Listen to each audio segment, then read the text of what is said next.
My name is Kathy Murphy. I'm the Vice President of EUCCAN and your moderator for today.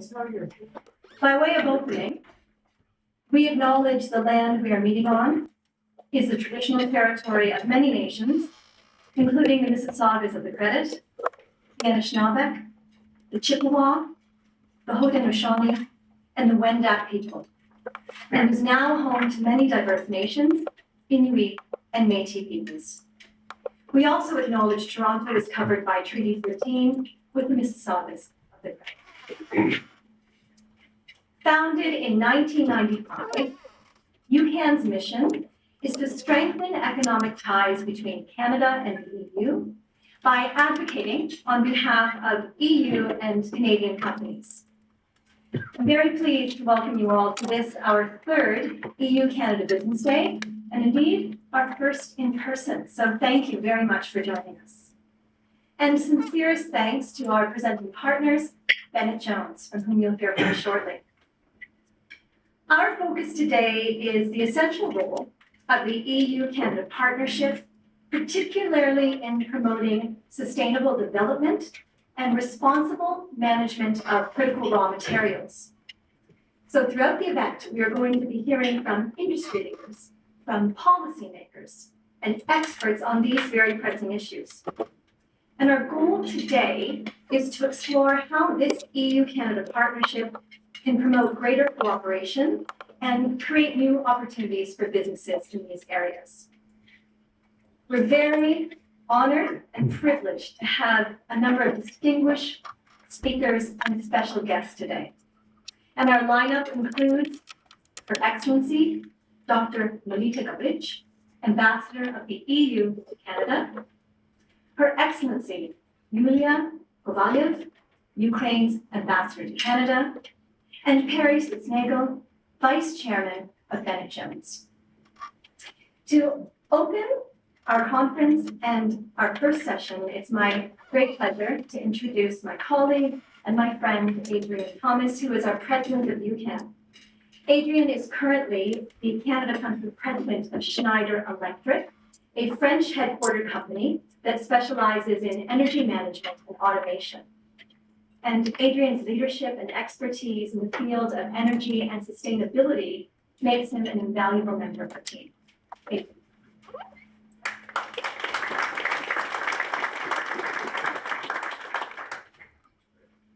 Thank you, Kathy, for the humbling opening.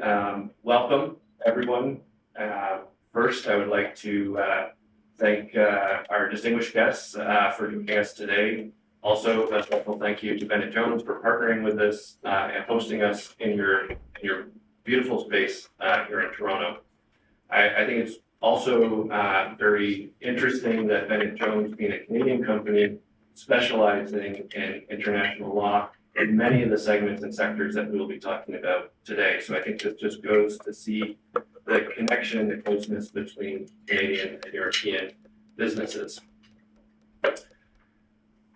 Kathy has introduced, this is our third annual EU-Canada Day with the intent of developing discussion around key themes.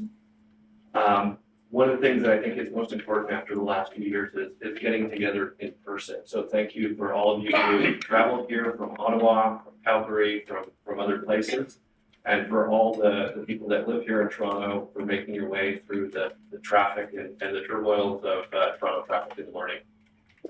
This event is going to highlight how European and Canadian companies can increase our alliance for green growth and to build stronger and more resilient economies on both sides of the Atlantic. Climate change is a very important issue, pressing issue over time. And at COP27, all of our governments have made commitments around the world to reduce our greenhouse gas emissions, accelerate investments in technologies and infrastructure, and CETA, the Comprehensive Trade Agreement, has catalyzed concrete actions that we can take to further this goal. Today, we'll hear from experts in various sectors, such as automotive and construction, on the challenges faced by their industries, their recommendations for sustainable and international trade, and new opportunities for businesses and governments towards the net zero future. The other main topic theme today is around raw materials. A secure and sustainable supply of raw materials is a prerequisite for strong economies. The EU and Canada recognize this importance of ensuring access to these critical raw materials and committed to doing this in a sustainable and responsible manner. The strategic partnership on raw materials allows us to overcome strategic dependencies, diversify our supply, and enhance competitiveness in global markets. We'll hear some policy updates, and we will also hear feedback from our industry panelists. We will also receive a speech from the ambassador to the Ukraine later. Canada has a very special connection with the Ukraine, being one of the largest diasporas of Ukrainians outside of Ukraine and the region. Our ongoing support for Ukraine throughout the conflict comes from our shared values, respect for rule-based trade, and a commitment to sustainable development. The Canadian and EU partnership is even more important than ever. Finally, in conclusion, I would like to speak a little bit about EUCCAN. The European Chamber of Commerce in Canada is a key resource and point of contact to develop discussions around these key topics. We work with our members and our member chambers to develop topics, to create advocacy, and to coordinate between governments and with the Canadian and European governments. We are committed in playing our crucial role in stimulating and steering discussions on trade irritants and raising them with the Canadian and EU governments and stakeholders to foster a better mutual understanding and resolving obstacles to trade. If there's anyone interested, please speak with Kathy or myself if you're interested to learn more about EUCCAN or joining our membership. Now, I would like to invite our first speaker, Ambassador Gabric, Ambassador of the EU delegation to Canada. I welcome you.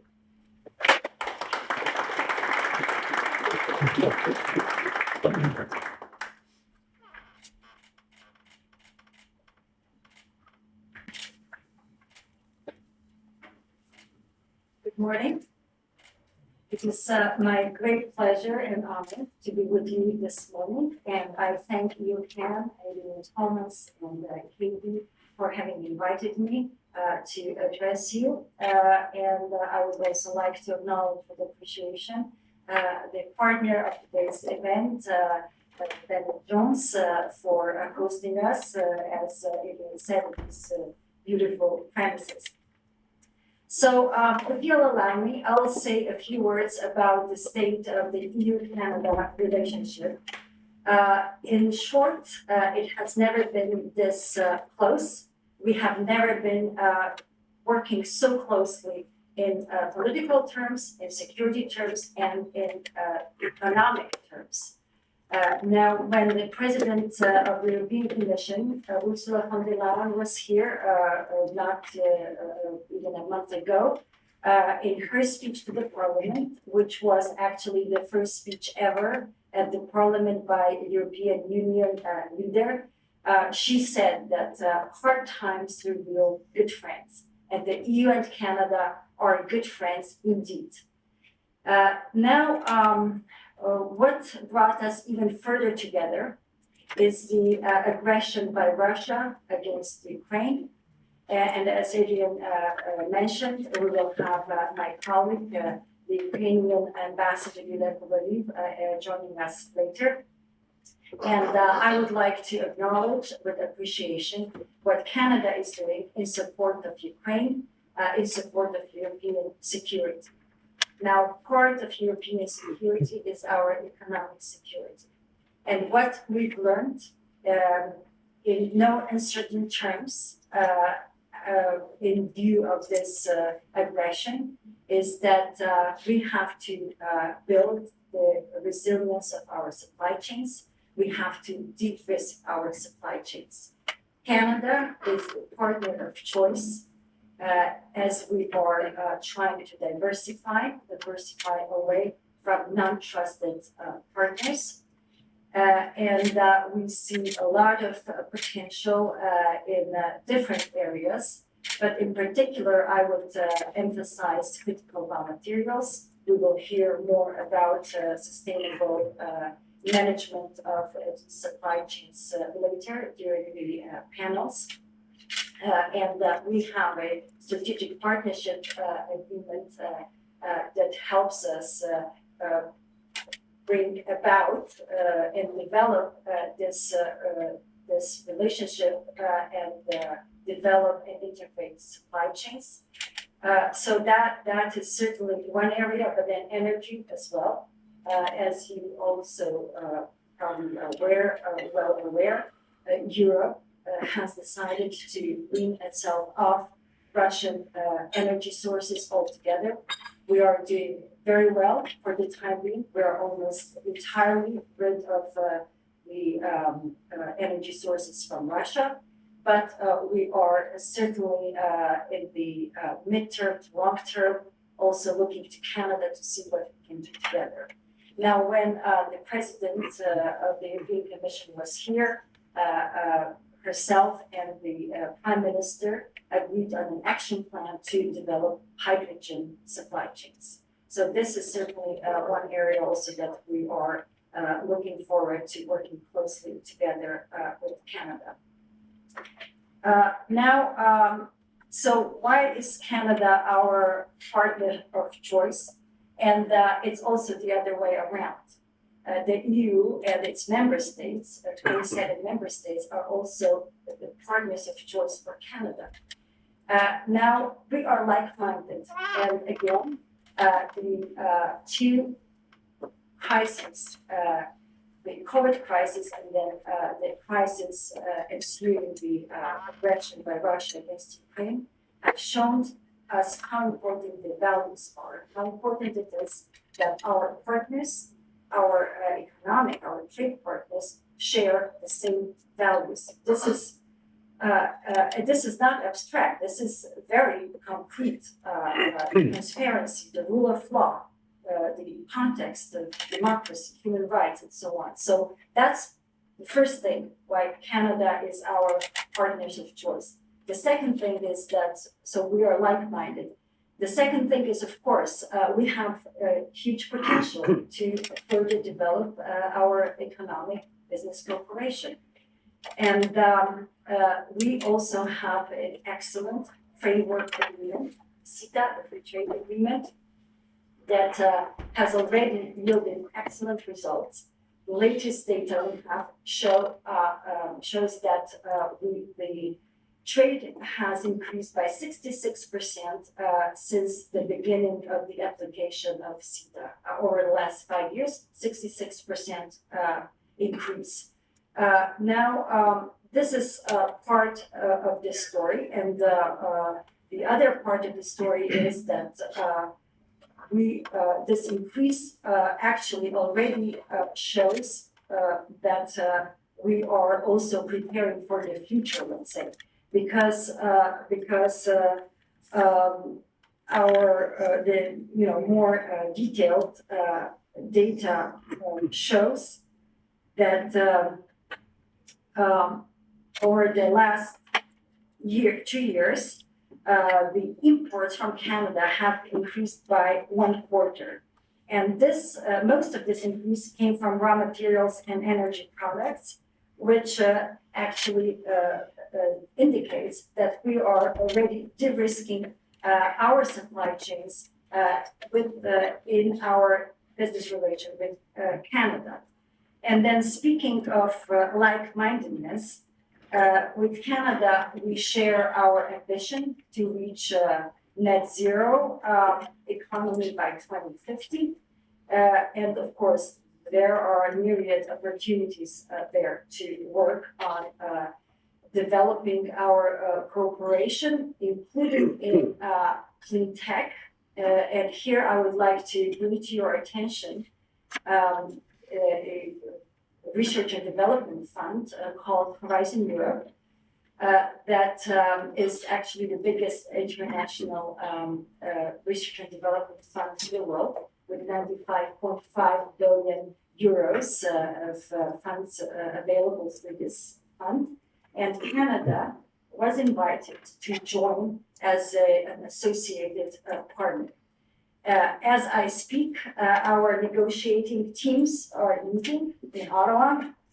The negotiations are going very well, and we hope that we will be able to welcome Canadian researchers, research institutions, and businesses into the program as of the beginning of next year.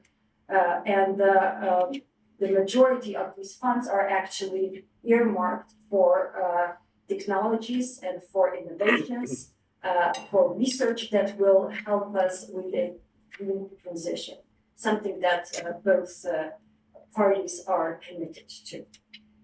I would also mention that down the road, we will intensify our cooperation on climate and environment, including through this EU-Canada Green Alliance. This alliance was announced again during the President von der Leyen's visit to Canada.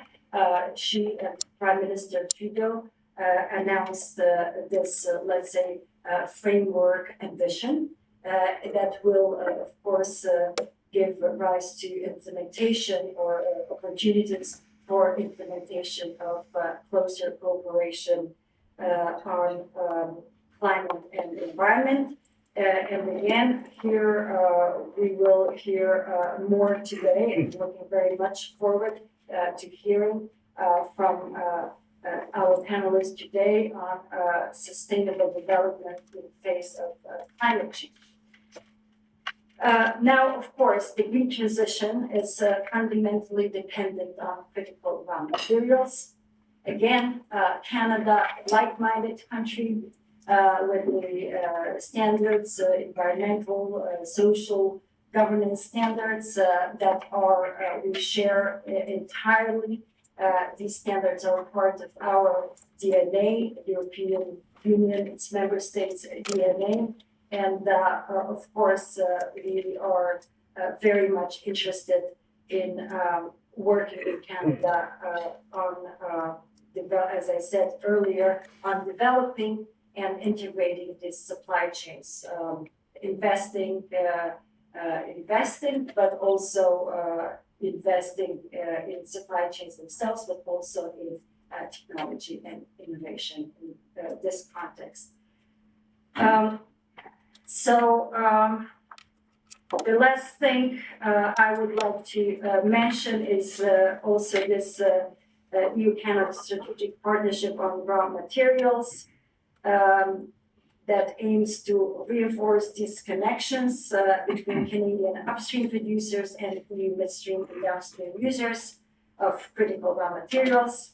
I believe we are going to hear from industry representatives more on this and on the opportunities here and challenges. Of course, there are always also challenges, so there are opportunities.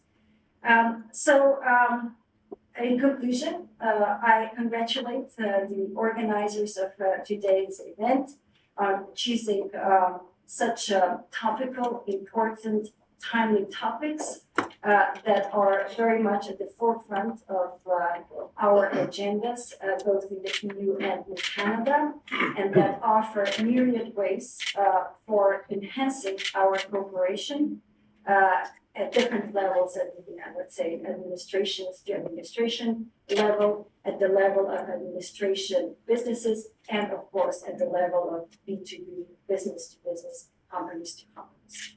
So now, without any further ado, I wish you all a successful and fruitful exchanges, and I'm looking forward to staying with you until the end of this. Thank you.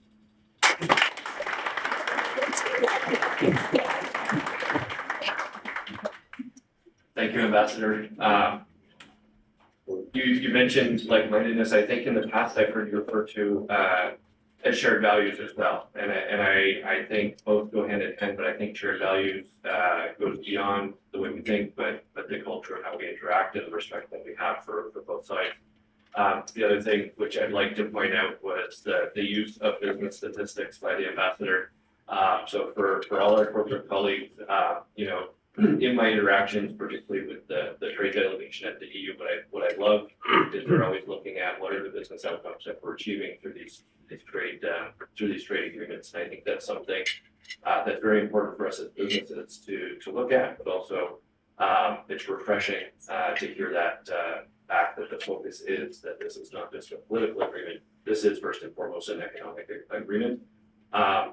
With that, it's my pleasure to welcome the next speaker, who is the Vice Chairman of Bennett Jones, our host and partner in this event. So I would like to welcome Mr. Barry Spitznagel to the stage.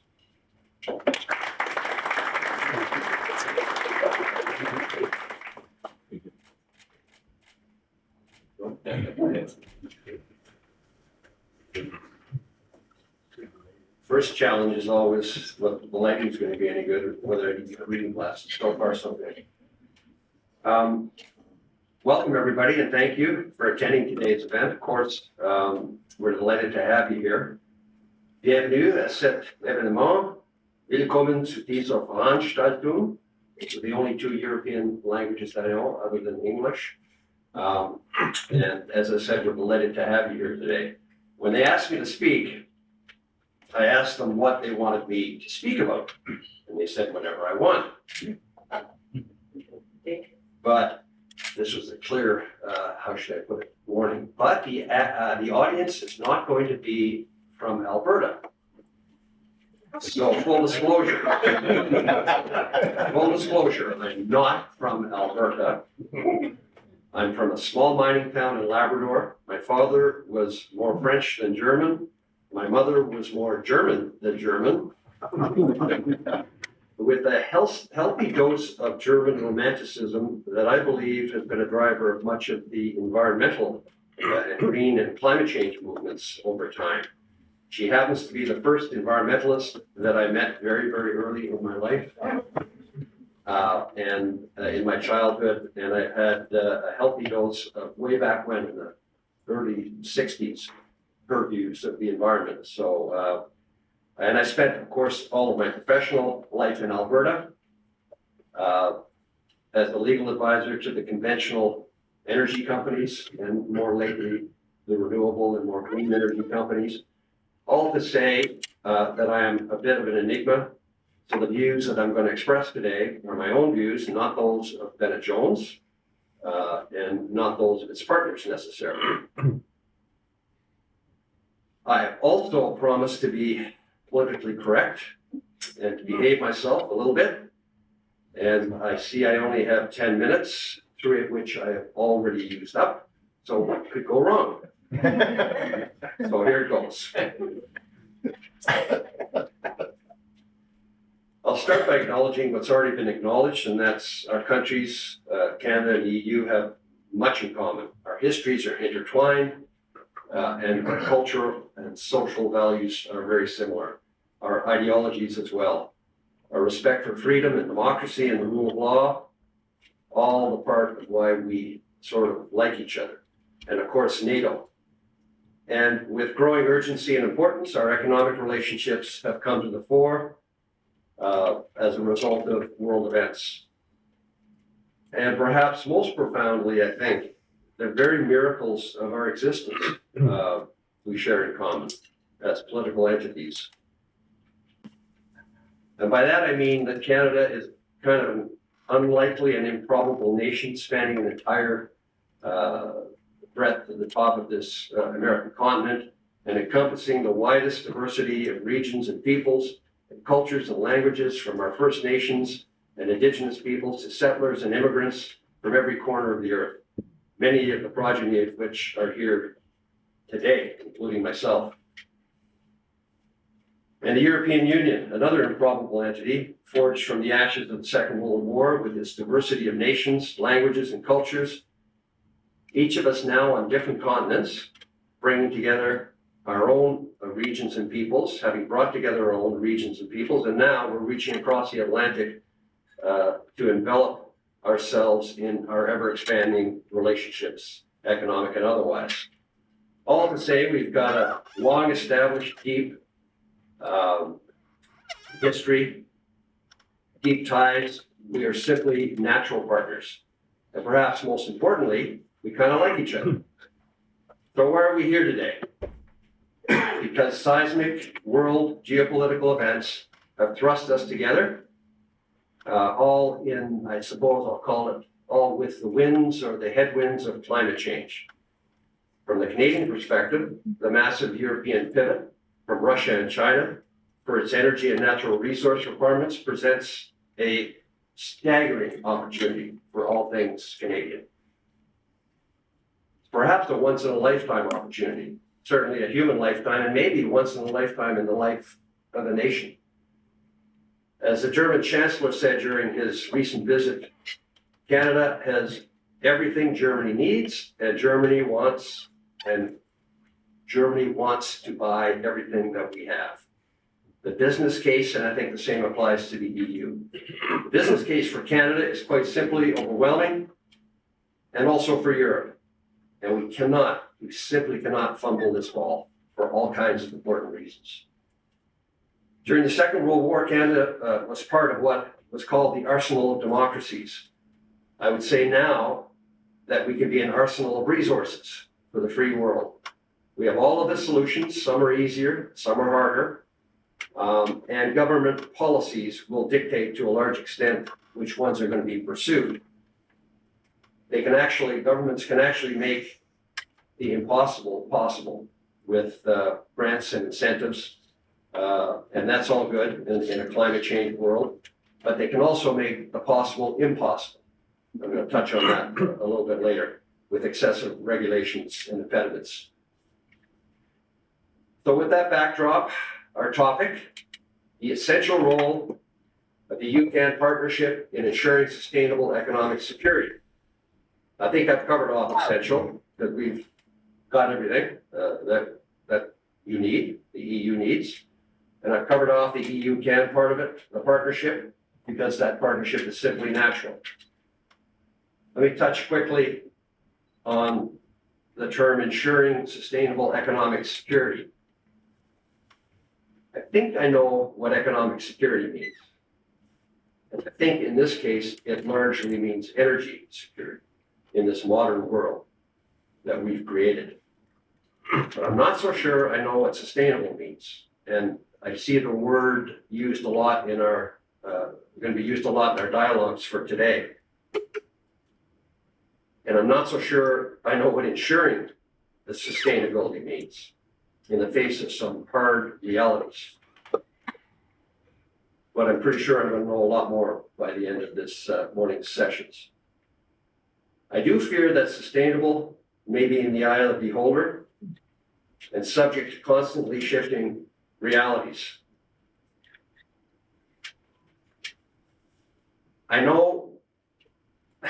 I think about this a lot, and it's quite possible when you think about it that sustainable may actually be, depending on how you define sustainable, may actually be the path that we are largely on today.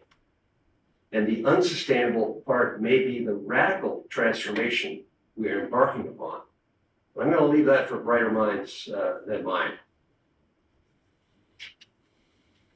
I know that none of this is going to be easy, what we have to do, and I strongly suspect that we will not achieve a net carbon world by 2050 or any time in this century for that matter. But that's my personal opinion. But try we must. But just a few realities.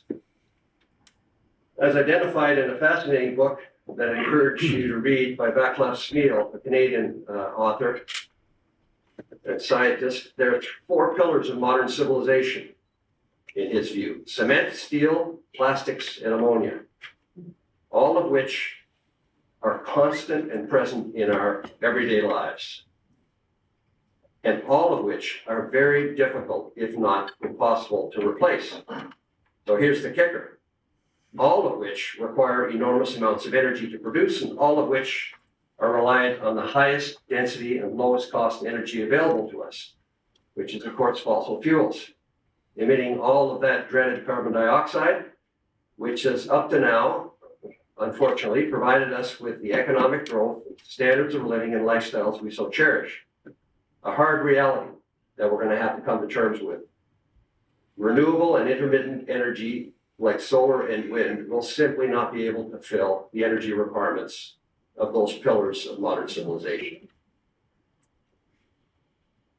and the pillars of the fundamental way that we live without enormous costs, financial, physical, societal, many of which we simply not acknowledged.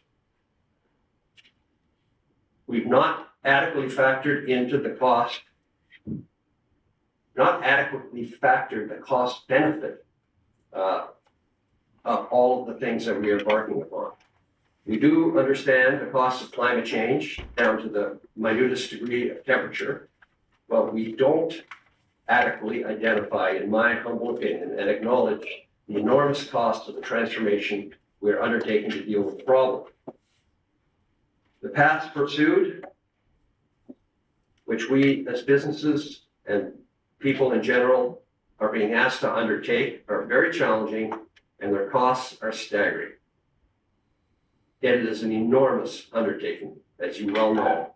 And in order to succeed, we'll have to decarbonize our entire electricity grid, extract from the earth an enormous amount and multitude of resources, critical minerals, create massive amounts of new infrastructure, and develop countless new supply chains.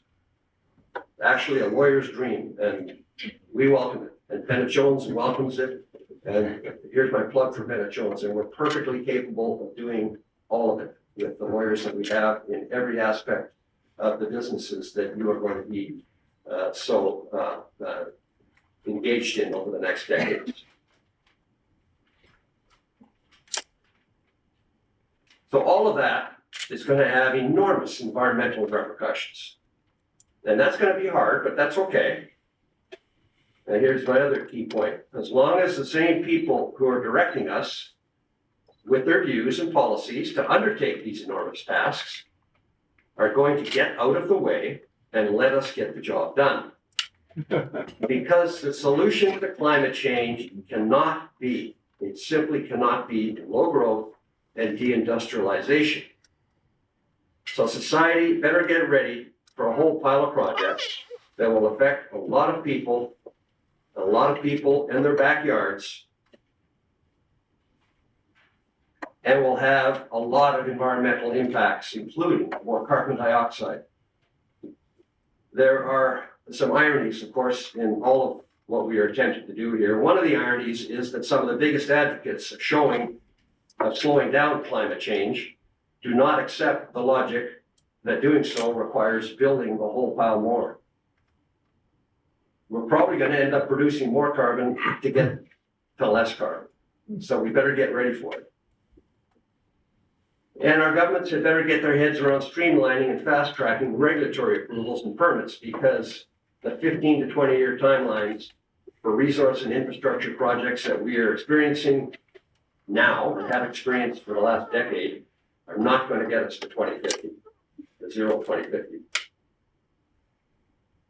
And this is the Albertan now in me, even though I told you I wasn't an Albertan. To ease things a bit and to allow for a slightly smoother transition, I'm a bit puzzled as to why we're not talking more seriously about further developing our vast reserves of natural gas for LNG as both a transitional fuel and for hydrogen production as a longer-term solution. The Canadian case is simply unassailable for our natural gas, for both of those purposes. It's secure, abundant, clean, and cheap. And this is what the world is demanding right now.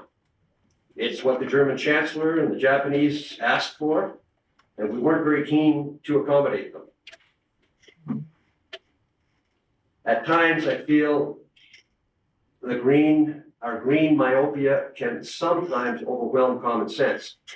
There's no place on earth that can produce a more compelling natural gas alternative for short-term and medium-term as we get to a greener future. Yet we somehow in Canada have chosen to restrict the development of this critical resource and have ceded the growing market to suppliers around the world with far less compelling narratives than our own, as they eagerly fill the clearly defined and requested demands of our friends and allies. So to conclude, I think the opportunities are endless, no matter which way we go here, and that's why we're here to discuss how we move forward. But they're endless as we embark upon perhaps the most significant, disruptive, and costly transformation of our economies in human history. And with that daunting task, and with all of its opportunities, and as the ambassador alluded to, also challenges, the maximization of efficiencies, because this is going to cost a lot, the maximization of efficiencies must be paramount, and that's going to require cooperation, goodwill, and good partnerships, and there are no entities better suited to that task than Canada and the EU. And that is why we are here today. Thank you.